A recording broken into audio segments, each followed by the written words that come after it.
बंधु माने आज मु आपणଙ୍କୁ ଯାହା କହିବାକୁ ଯାଉଛି ତାହା ଧ୍ୟାନ ଦେଇ ଶୁଣନ୍ତୁ। ପ୍ରାୟତଃ ଭାଗ୍ୟ ଏପରି ସଂକେତ ପ୍ରଦାନ କରେ ଯାହାକୁ ଦୁନିଆ କେବଳ ଶବ୍ଦ ଭାବରେ ଖାରଜ କରେ। ତଥାପି ଯିଏ ଏହି ସଂକେତକୁ ଚିହ୍ନି ପାରେ ତାଙ୍କ ପାଇଁ ସମଗ୍ର ଜୀବନର ଗତି ପରିବର୍ତ୍ତନ ହୋଇଯାଏ। ସେଥିପାଇଁ ମୁଁ ଆପଣଙ୍କୁ ଅନୁରୋଧ କରୁଛି ଯେ ଶୀଘ୍ର ନ ହୋଇ ଏହି ଭିଡିଓକୁ ଶେଷ ପର୍ଯ୍ୟନ୍ତ ଦେଖନ୍ତୁ। ଆପଣଙ୍କର ଦ୍ୱାରରେ ଆଘାତ କରୁଥିବା ପରିବର୍ତ୍ତନ ସମ୍ପର୍କରେ ସବୁଠାରୁ ଗୁରୁତ୍ୱପୂର୍ଣ୍ଣ ଲିଙ୍କ ମାତ୍ର କିଛି ମୁହୂର୍ତ୍ତ ମଧ୍ୟରେ ପ୍ରକାଶିତ ହେବାକୁ ଯାଉଛି। ଯଦି ଆପଣ ଭିଡିଓଟିକୁ ସ୍କିପ୍ କରି ଦେଖନ୍ତି କିମ୍ବା ଅଧାରୁ ଛାଡ଼ି ଦିଅନ୍ତି ତେବେ ଆପଣ ସେହି ଗୁରୁତ୍ୱପୂର୍ଣ୍ଣ ସଂକେତକୁ ସବୁଦିନ ପାଇଁ ହରାଇ ପାରନ୍ତି। ବର୍ତ୍ତମାନ ଆପଣଙ୍କ ଚାରିପାଖରେ ଥିବା ଶକ୍ତି ସାଧାରଣ ନୁହେଁ। ଏହା ଅନୁଭବ ହୁଏ ଯେପରି ଭାଗ୍ୟ ଧୀରେ ଧୀରେ ଏକ ଦ୍ୱାର ଖୋଲିବାକୁ ଆରମ୍ଭ କରିଛି ଯାହା ଦୀର୍ଘ ସମୟ ଧରି ବନ୍ଦ ଥିଲା। ବାହ୍ୟ ଭାବରେ ସବୁକିଛି ଅପରିବର୍ତ୍ତିତ ଦେଖାଯାଇପାରେ କିନ୍ତୁ ଭିତରେ ଗଭୀର ଭାବରେ ଆପଣଙ୍କ ଜୀବନରେ ଏକ ଗୁରୁତ୍ୱପୂର୍ଣ୍ଣ ପରିବର୍ତ୍ତନ ଆରମ୍ଭ ହୋଇସାରିଛି। ଗତ କିଛି ଦିନ ଧରି ଆପଣ ହୁଏତ ଏକ ଅଦ୍ଭୁତ ଅସ୍ଥିରତା ଅନୁଭବ କରିଥିବେ। ହଠାତ୍ କୌଣସି ସ୍ପଷ୍ଟ କାରଣ ବିନା ଆପଣଙ୍କ ଅତୀତର କାହାକୁ ମନେ ପକାଇବା, ସକାଳ ପର୍ଯ୍ୟନ୍ତ ଏକ ସ୍ପଷ୍ଟ ସ୍ୱପ୍ନ ଦେଖିବା କିମ୍ବା ଏକ ନିର୍ଦ୍ଦିଷ୍ଟ ଚିନ୍ତାଧାରା ବାରମ୍ବାର ଆପଣଙ୍କ ମନକୁ କବଳିତ କରୁଥିବା ଦେଖିବାକୁ ପାଇବା। ଯଦି ଏହା ଆପଣଙ୍କ ସହିତ ଘଟିଛି ତେବେ ଏହାକୁ କେବଳ ସଂଯୋଗ ବୋଲି ଖାରଜ କରନ୍ତୁ ନାହିଁ। ଆଜି ସେହି ଦିନଗୁଡ଼ିକ ମଧ୍ୟରୁ ଗୋଟିଏ ଯେତେବେଳେ ବ୍ରହ୍ମାଣ୍ଡ ସିଧାସଳଖ ସଂକେତ ପଠାଏ। ତଥାପି ଏହି ସଂକେତ ଗୁଡ଼ିକ ଶବ୍ଦରେ ଆସେ ନାହିଁ, ସେମାନେ ପରିସ୍ଥିତି ମାଧ୍ୟମରେ ପ୍ରକାଶ କରନ୍ତି। ଏକ ସୂକ୍ଷ୍ମତା ଯାହାକୁ ବହୁତ କମ୍ ଲୋକ ବୁଝିପାରନ୍ତି। ବର୍ତ୍ତମାନ ଆପଣଙ୍କ ଚାରିପାଖରେ ଦୁଇ ପ୍ରକାରର ଶକ୍ତି ସକ୍ରିୟ ଅଛି। ଗୋଟିଏ ଆପଣଙ୍କୁ ଠିକ୍ ଯେଉଁଠାରେ ଅଛନ୍ତି ସେଠାରେ ରଖିବାକୁ ଚେଷ୍ଟା କରେ, ଯେତେବେଳେ କି ଅନ୍ୟଟି ଆପଣଙ୍କୁ ଏପରି ସ୍ଥାନକୁ ନେଇଯିବାକୁ ଲକ୍ଷ୍ୟ ରଖେ ଯାହା ଆପଣ କେବେ କଳ୍ପନା ମଧ୍ୟ କରିନଥିବେ। ପ୍ରଶ୍ନ ଏହା ନୁହେଁ ଯେ ଭାଗ୍ୟ ଆପଣଙ୍କୁ ଅନୁଗ୍ରହ କରିବ କି ନାହିଁ, ବରଂ ଆପଣ ଆପଣଙ୍କ ସମ୍ମୁଖରେ ଦେଖାଯିବାକୁ ଥିବା ସଂକେତକୁ ଚିହ୍ନି ପାରିବେ କି ନାହିଁ। ସେଥିପାଇଁ ମୁଁ ଚାହେଁ ଆପଣ ଏହି ଭିଡିଓ ସହିତ ରୁହନ୍ତୁ। ଯଦି ଆପଣ ଭାବନ୍ତି ଯେ ଏହି ଶବ୍ଦ ଗୁଡ଼ିକରେ ସତ୍ୟ ଥାଇପାରେ ତେବେ କେବଳ ମନ୍ତବ୍ୟରେ ବିଶ୍ୱାସ ଶବ୍ଦଟି ଟାଇପ୍ କରନ୍ତୁ। ସର୍ବୋପରି ଭାଗ୍ୟ ପ୍ରାୟତଃ ଆଶା ଛାଡ଼ିବାକୁ ମନା କରୁଥିବା ବ୍ୟକ୍ତିଙ୍କୁ ତାର ଗୁପ୍ତ କଥା ପ୍ରକାଶ କରେ। ଭଲ ଭାବରେ ଶୁଣନ୍ତୁ। ଆପଣଙ୍କ କ୍ୟାରିୟର ବିଷୟରେ ଏକ ଶକ୍ତି ପରିବର୍ତ୍ତନ ଘଟୁଛି ଯାହା ମାସ ମାସ ଧରି ଅଟକି ରହିଥିଲା। ହୁଏତ ଆପଣ ଅନୁରୂପ ଫଳାଫଳ ପାଇ ଅବିଶ୍ୱସନୀୟ ଭାବରେ କଠିନ ପରିଶ୍ରମ କରିଛନ୍ତି। ଏପରି ସମୟ ଆସିଥିଲା ଯେତେବେଳେ ଆପଣ ଅନୁଭବ କରିଥିଲେ ଯେ ଆପଣଙ୍କର ପ୍ରକୃତ ସମ୍ଭାବନା ଅଦୃଶ୍ୟ ହୋଇଗଲା। ଆପଣଙ୍କର କଠିନ ପରିଶ୍ରମ ଅନ୍ୟ କାହାକୁ କୃତଜ୍ଞ କରାଗଲା କିମ୍ବା ଗୁରୁତ୍ୱପୂର୍ଣ୍ଣ ମୁହୂର୍ତ୍ତରେ ସଠିକ୍ ସୁଯୋଗ ଆପଣଙ୍କ ହାତରୁ ଖସିଗଲା। କିନ୍ତୁ ଗ୍ରହ ସଂରଚନା ଏବେ କିଛି ଭିନ୍ନ ସୂଚାଇ ଦେଉଛି। ଏହା ଦେଖାଯାଉଛି ଯେ କେହି ଜଣେ ଆପଣଙ୍କ ଜୀବନରେ ପ୍ରବେଶ କରିବାକୁ ଯାଉଛନ୍ତି ଯିଏ ଆପଣଙ୍କୁ କେବଳ ଏକ ସୁଯୋଗ ଦେବେ ନାହିଁ, ବରଂ ଆପଣଙ୍କୁ ସେହି ପଥକୁ ମାର୍ଗଦର୍ଶନ କରିବେ ଯେଉଁଠାରେ ଆପଣ ଆପଣଙ୍କର ପ୍ରକୃତ ପରିଚୟ ପ୍ରତିଷ୍ଠା କରିବେ। ମନେ ରଖନ୍ତୁ, ଏହି ବ୍ୟକ୍ତି ପ୍ରଥମ ନଜରରେ ସମ୍ପୂର୍ଣ୍ଣ ସାଧାରଣ ମନେ ହୋଇପାରନ୍ତି। ସେ ଜଣେ ପୁରୁଣା ପରିଚିତ, ଜଣେ ବରିଷ୍ଠ, ଜଣେ ସମ୍ପର୍କୀୟ କିମ୍ବା ଏପରିକି ଜଣେ ସମ୍ପୂର୍ଣ୍ଣ ଅପରିଚିତ ବ୍ୟକ୍ତି ହୋଇପାରନ୍ତି ଯାହାଙ୍କୁ ଆପଣ ଅପ୍ରତ୍ୟାଶିତ ଭାବରେ ଭେଟିବେ। ଯଦି ଆଗାମୀ ଦିନରେ ଏକ ଅପ୍ରତ୍ୟାଶିତ କଥାବାର୍ତ୍ତା ହୁଏ ତେବେ ଏହାକୁ ହାଲୁକା ଭାବରେ ନିଅନ୍ତୁ ନାହିଁ। କେତେକ ସମୟରେ ଭାଗ୍ୟ ଆପଣଙ୍କ ସମ୍ମୁଖରେ ଠକ୍ ଠକ୍ କରେ ନାହିଁ, ଏହା କେବଳ ଆପଣଙ୍କ ସମ୍ମୁଖରେ ଠିଆ ହୁଏ ଏବଂ ଯେଉଁମାନେ ଏହାକୁ ଚିହ୍ନନ୍ତି ସେମାନେ ହିଁ ଆଗକୁ ବଢ଼ିଥାନ୍ତି। ତଥାପି ଏଠାରେ ଏକ ଗୁରୁତ୍ୱପୂର୍ଣ୍ଣ ରହସ୍ୟ ଅଛି। ପ୍ରତ୍ୟେକ ସୁଯୋଗ ପ୍ରକୃତ ଖୋଲାଖୋଲି ଭାବରେ ନଥାଏ, କିଛି ପରୀକ୍ଷା ଭାବରେ ଆସେ। ଆପଣଙ୍କ ପାଇଁ ସବୁଠାରୁ ବଡ଼ ଚ୍ୟାଲେଞ୍ଜ ହେଉଛି ପ୍ରାୟତଃ ଶୀଘ୍ର ନିଷ୍ପତ୍ତି ନେବାର ପ୍ରବୃତ୍ତି। ଏହି ଥର କାର୍ଯ୍ୟ କରିବା ପୂର୍ବରୁ ବିରାମ ନିଅନ୍ତୁ, ପର୍ଯ୍ୟବେକ୍ଷଣ କରନ୍ତୁ ଏବଂ ବୁଝନ୍ତୁ, କାରଣ ଏକ ଛୋଟ ନିଷ୍ପତ୍ତି ଆଗାମୀ ବର୍ଷ ପାଇଁ ଆପଣଙ୍କ ଜୀବନର ଦିଗ ନିର୍ଣ୍ଣୟ କରିପାରେ। ଏବେ ଆସନ୍ତୁ ଆର୍ଥିକ ବିଷୟରେ କଥା ହେବା। ଆପଣଙ୍କ ଭାଗ୍ୟରେ ଧନର ପ୍ରବାହ ଦେଖାଦେବା ଆରମ୍ଭ କରିଛି। ଯଦିଓ ସିଧାସଳଖ ନୁହେଁ, ଆପଣ ପ୍ରଥମେ ଏପରି ପରିସ୍ଥିତିର ସମ୍ମୁଖୀନ ହୋଇପାରନ୍ତି ଯେଉଁଠାରେ ଆପଣଙ୍କୁ ଲାଗୁଛି ଯେ ଆପଣ କିଛି ହରାଉଛନ୍ତି किंतु परे तुरंत संपूर्ण अप्रत्याशित किछि पाइबाकु जिबे। सेथिपाई भयभीत होई निया जाइथिबा निष्पत्ति आपणक भाग्य पूर्वर लेखा जाइथिबा लाभ को हराई पारे। जदि आपण वर्तमान आर्थिक चापर सम्मुखीन होइछंती तेबे सेई चाप कमिबाकु जाउछि। किंतु मने रखंतु धन केवल रोजगार करने विषय नुहे, यह सठिक मुहूर्त को चिन्हिबारु आसे एवं यह मने हुए जे सेही मुहूर्त आपणक जीवन रे आसीछि। एबे मु एपरि किछि शेयर करबाकू जाउछि जहा आपणकू क्षणिक भावरे बाखीन करि देई पारे। आपणक घर परिवेश भितरे शक्ति बदली जाउछि। जदि आपणक परिवार रे वर्तमान अव्यक्त उत्तेजना, सामान्य विषय उपरे मतभेद किंबा प्रियजनक ठारू दूरता अनुभव होइछि तेबे सेई कुहुडी एबे हटिबाकू जाउछि। तथापि आपणकू प्रथम पदक्षेप नेबाकू पड़िबो। केतेक समय एक हस, एक फोन कॉल किंबा केवल किछि आंतरिक शब्द वर्ष वर्षर विच्छेद को दूर करि पारिबो। मु अनुभव करुछि जे आपणक परिवार माध्यम रे आपणक जीवन रे शुभ खबर आसीबो। एपरि खबर जहा शेष रे आपणक भाग्य को परिवर्तन करिबो। एठारे अधिकांश लोक भूल करती, से माने भावती जे महान खुशी सर्वदा महान प्रवेश द्वार दे आसे। तथापि एथर आपणकर सर्वोत्तम आनंद एक साधारण मुहूर्तरू उत्पन्न हेब। तेणु आगामी दिन में कौनसी छोट घटना को अणदेखा करंतु नाही, कारण भाग्य सर्वदा धूमधाम रे यार आगमन घोषणा करे नाही। केतेक समय यह चुपचाप आपणकर सीमा अतिक्रम करे एवं जो माने एई संकेत को चिन्हिछंती से माने प्रायतः पछकु चाहंती एवं इच्छा करंती जे से माने एहाकु शीघ्र बुझी पारिथांती। जदि यह सुनिबा परे आपण अनुभव करंती जे आपणक जीवन रे किछि परिवर्तन हेबाकु जाउछि तेबे सठिक समय सठिक संकेत पाइबा आपणक जीवनर समग्र गतिपथ को परिवर्तन करि पारे। एबे एक गभीर अंतर्दृष्टि पाई दिन दिन धरी आपणक मनरे अनुत्तरित होई रहिथिबा प्रश्नर उत्तर एहा आपणकर बहुत निकटतर, एते निकटतर जे आपण एहाकु चिन्हि न पारि अनेक थर देखिथिबे। आपण जहा सुनिछंती ताहा केवल आरंभ थिला। आज आपणक पई उभा हेउथिबा लक्षण गुडिकर सबुठारु गभीरतम दिग एपर्यंत प्रकाशित होई नाही एवं एठारे एक रहस्य उन्मोचित हुए जहाको बहुत कम लोक प्रकृତରେ बुझी पारंती।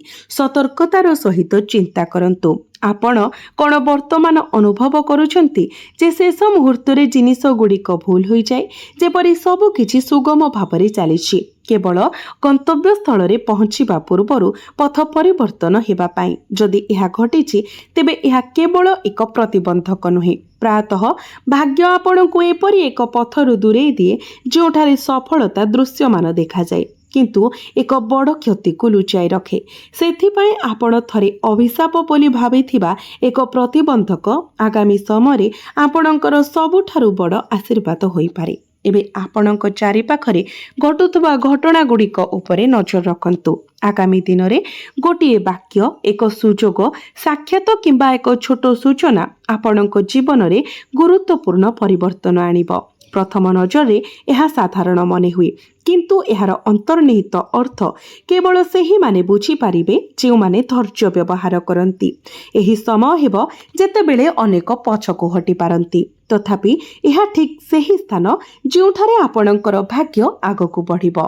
तथापि सबुठारु गुरुत्वपूर्ण बिंदु रहिछि। आपणकर क्यारियर रे घटुथबा परिवर्तन केवल पदवी किंबा टंका विषय नुहे, यह परिचयर परिवर्तन।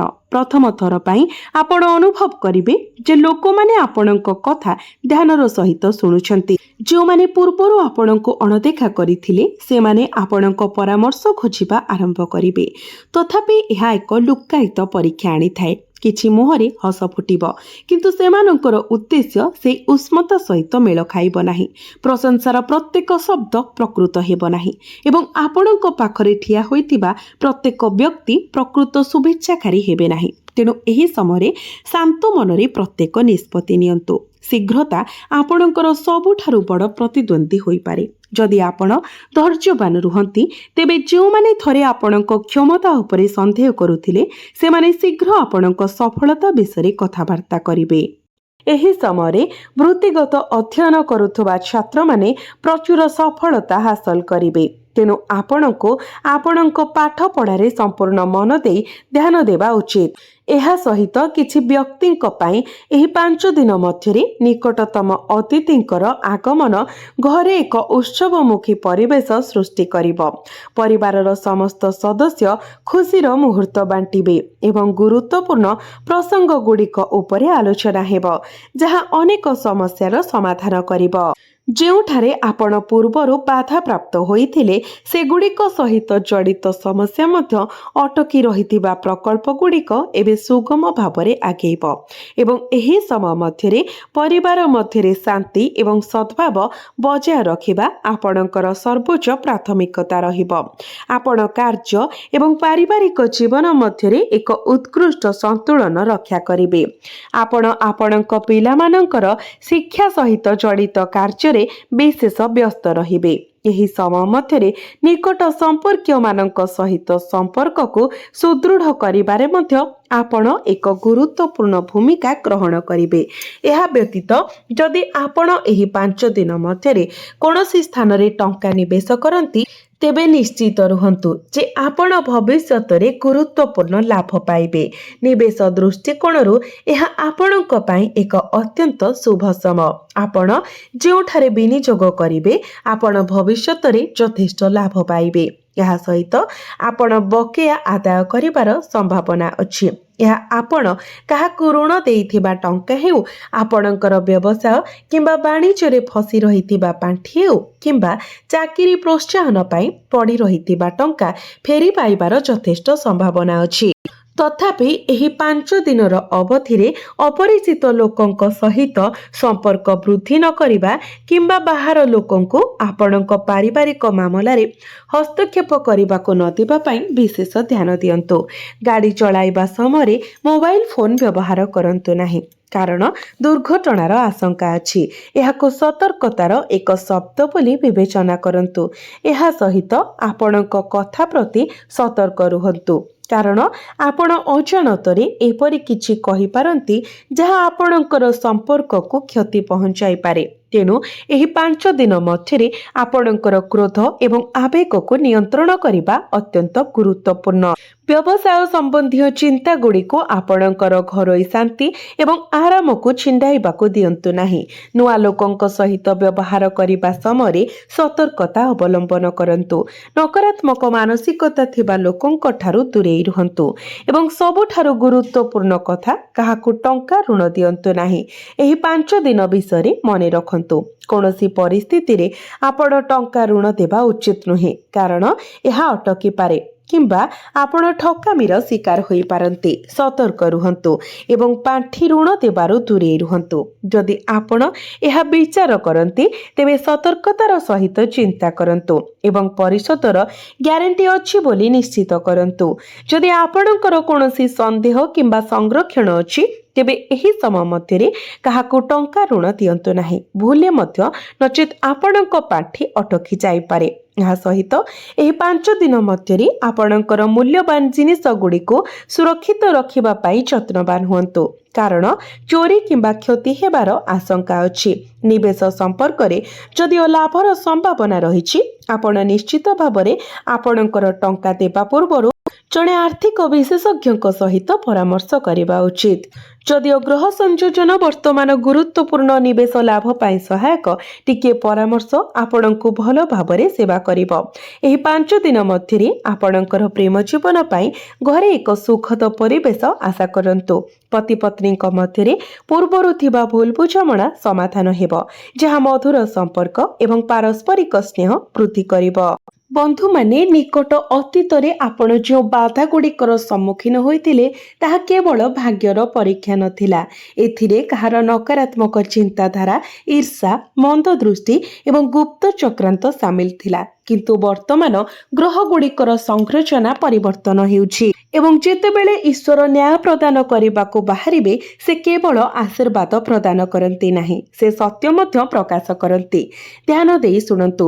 ଆଗାମୀ କିଛି ଦିନ ମଧ୍ୟରେ ଆପଣ ଏକ ସାଧାରଣ ସଂକେତ ପାଇପାରନ୍ତି, ଯାହା ପ୍ରଥମ ନଜରରେ ସାଧାରଣ ମନେ ହୁଏ। ହୁଏତ ଏକ ପୁରୁଣା ବାର୍ତ୍ତା, ଏକ ଫୋନ୍ କଲ୍ କିମ୍ବା ଜଣେ ପୁରୁଣା ପରିଚିତଙ୍କ ସହିତ ଏକ ସୁଯୋଗ।